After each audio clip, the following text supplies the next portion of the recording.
Hello everyone, I'm A Hutchings, the author of the Broken Realm series, and today I thought I would give some tips on writing characters and making them good and what's like a character that's relatable and what's a good main character, that kind of stuff.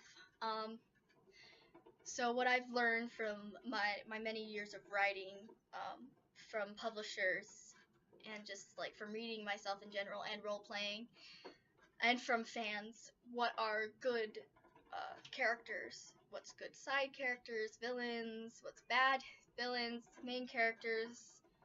So I'm going to tell you what's good to go for, what you should stay away from when writing. So yeah, let's get started, and sorry if this video gets long, I can sometimes have the habit of just chatting. So, we're going to begin with bad main characters, which is really the big thing about your story. Though in a video I did before, it's kind of stupid, but the makeup tutorial of how to write a novel story, I compared the main character to the eyes, because that's usually what draws people in. So you have the title, which drives people in, and then you have the main character. If your main character is boring, no one's gonna want to read it. If your character is not doesn't draw someone in by looking into their eyes and making them want to go to him, no one is going to read your story. If your character is a total as some people refer to as a Mary Sue or a Mark Sue or something, I can't remember. It depends on the gender. Either way, if they are total that character no one can relate to, you're not going anywhere with your story. Your story is going to go nowhere, because no one's going to want to read about a kid who has magical powers but no personality, and all the side characters fawns over him and is uncontrollably in love with this one character. It just doesn't. I don't know any character that would have that many people loving them and wanting to take care of them that much, and not having any villains that are relatable in that case. So, for example, there's this person I roleplay with who has this character who is just super annoying, because all he does is complain about life and get kidnapped. He has no qualities that are worthwhile. He's boring. He pisses all the actual good characters off, and he tries to get all the attention, but he's not worth the attention, if you catch my drift with that. So this character, for me personally, I would never want to read a character about, a story about a character who sits around and complains all day and doesn't try to do anything to actually fix their life, doesn't accept help from others. It's just like a dead end story. There's gonna be no character development if people just take care of them all the time. And that kind of character, if your story requires a character like that, it would have to be a side character, and a character that would not be as important as that character thinks. It's like that character would be a problem character, the character that causes problem to the protagonist, and the protagonist is like, I can't deal with this person, I can't take care of you all the time, the kind of thing. Which is the only way that character would kind of fit into a story. There's also characters like, for example, no offense to Rick Riordan, big fan of him. However, he is not perfect, and he did write a character that is a total Mary Sue, which is Piper McLean. I honestly can't find any relatable qualities. Some people do, which is honestly, no matter what, you're gonna have some people find a character relatable, whether it be just one person or not. Some people do relate to Piper. For me personally, I do not see any value in her, and I think she's a total Mary Sue, because all she does is basically get whatever she wants and succeeds at everything, and she doesn't really have to try. And she's basically there just to be. I received a message. She's basically just there to be another character's girlfriend, which is fine if she's a side character, and Piper isn't really a side character. And that's what I did with Caroline, honestly. Caroline Hatcher, in the first book. She was a side character, but only really there to be the main character's lover. And I killed her off because she wasn't important. And the only thing that was important about her was to add more distress on the main character. And that's what a lot of times characters like Piper McLean, Caroline, and the people I've role played with, characters are good for side characters and to cause distress to the main character. The main character needs to be someone like Percy Jackson, who is relatable as hell, either has some flaws, but a lot of good qualities that a lot of people have. Like, for example, Percy's flaws he has is he's too loyal to his friends, which I've noticed a lot of people are. Me, for example, like, I would die for my friends. So I find that relatable. When I first read Percy Jackson, he had ADHD, which I suffer through and I have problems with, which I was like, that's relatable because I've never really read a story where the main character has ADHD. I wrote that away. Mason Gray technically has ADHD. He never discusses it, talks about it, doesn't know he has it. Same way he doesn't know he's bipolar. Mason's pretty much bipolar. Which is another way to make a character relatable is by giving them a disorder that a lot of the world kind of has. So there's a lot of kids, teenagers, adults who have ADHD, and which is why Percy Jackson could be relatable. Also, he is that stereotypical hero, but at the same time he's not, because he does have those sassy, sarcastic qualities, that dorkiness, that if a god comes to his front door and he opens it and he's like, why? He doesn't go like, I will save you, God, who needs my help. No, he's like, why? Because for me personally, if I dealt with all the crap Percy Jackson did for the first 2 series, and then I had the God of the Sun come to my door, like, I need help, Percy, help me, I'd be like, what the fuck? What? Okay. Why can't I just get a break? I just want to rest. I want to just drink my Dr. Thunder and just sit here. That would be me, and a lot of people relate to that. Same with just like Harry Potter. He wasn't really given much justice in the movies, but he's pretty sarcastic. And what you want to do with main characters, is look around at the people around you, at the people close to you, and even at yourself, and see, hey, what are my qualities, good and bad? Put them all in a character. What are other people's qualities, good and bad? Meet a person that you're like, wow, that person could be really interesting if I put them in this scenario, in this plot. So that's a good main character. It's just, you want to look at other people around you, because if you create a character at the top of your head, not based off of anyone, no one's gonna relate to that.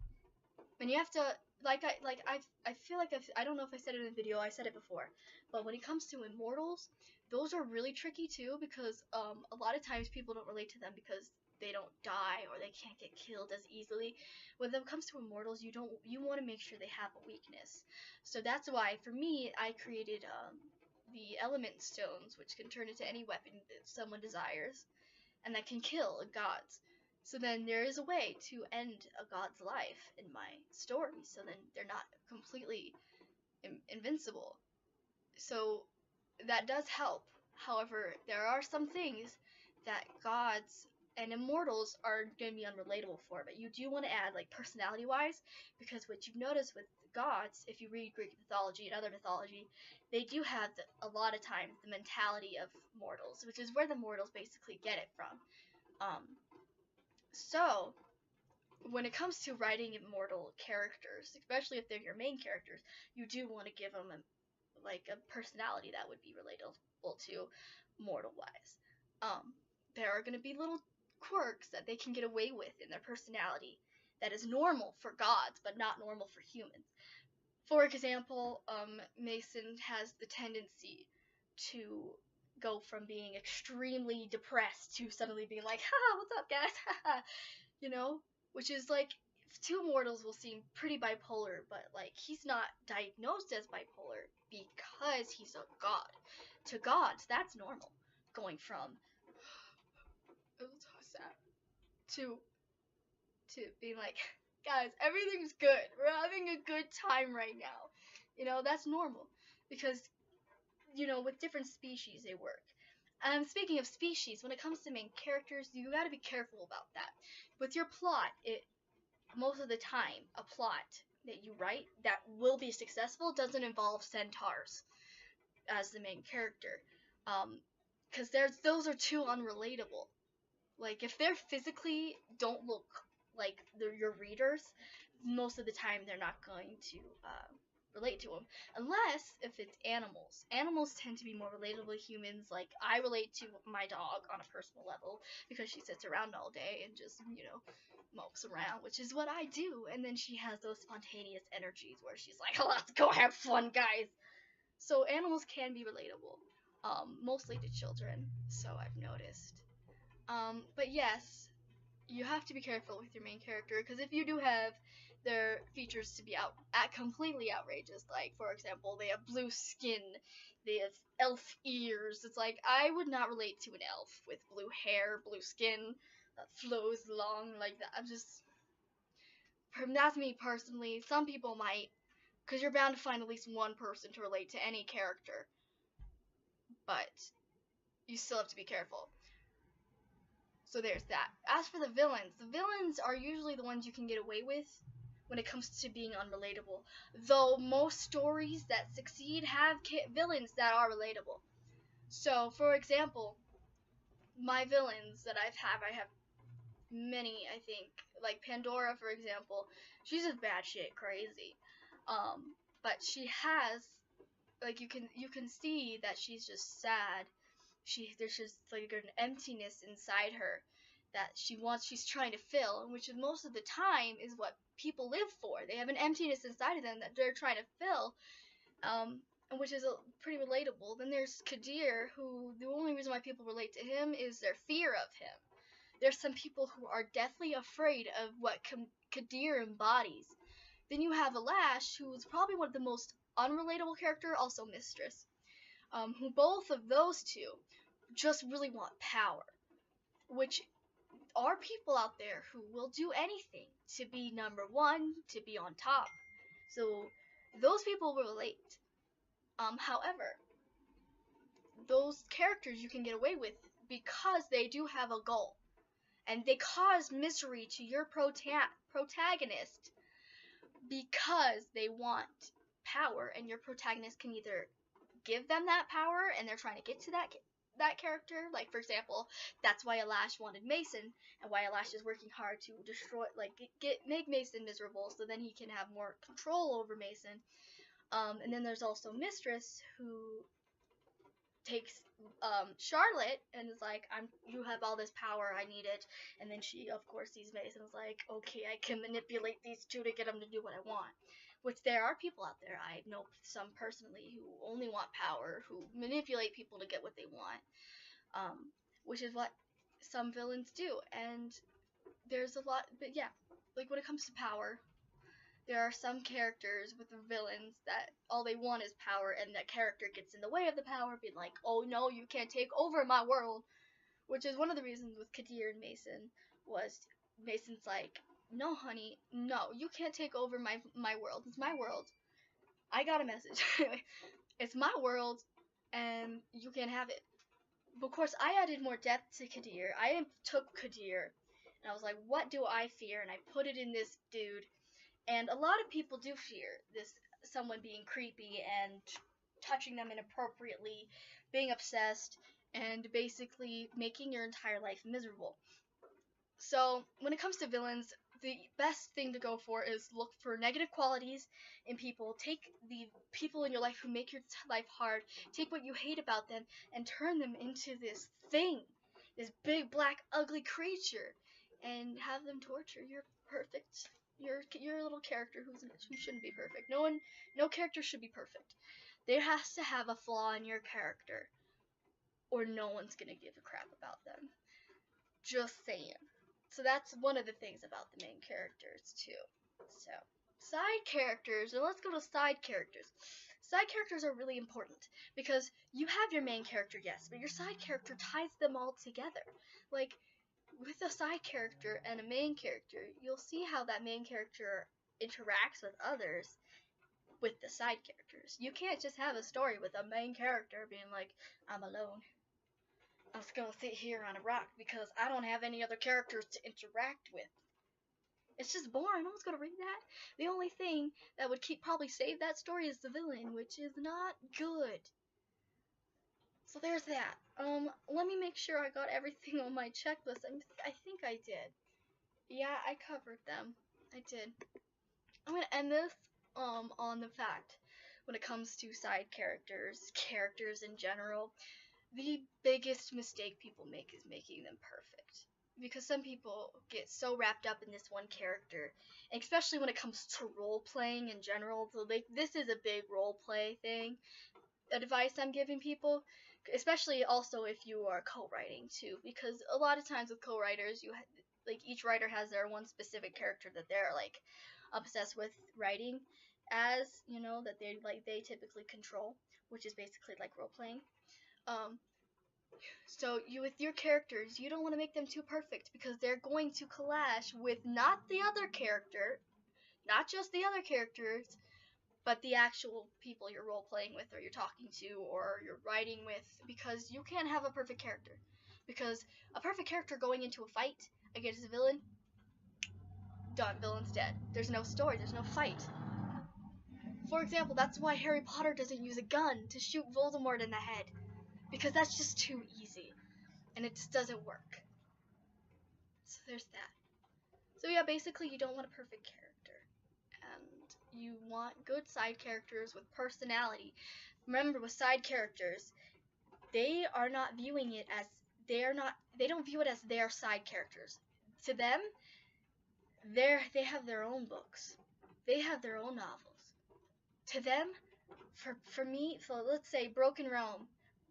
During Broken Realm, Bridget Knight thinks it's Broken Realm, Bridget Knight's story, instead of Mason Gray's story. She's not like, what? No, I'm not. What? She tells Mason all the time. She's like, boy, you're my sidekick, because she doesn't view it as her being Mason's sidekick.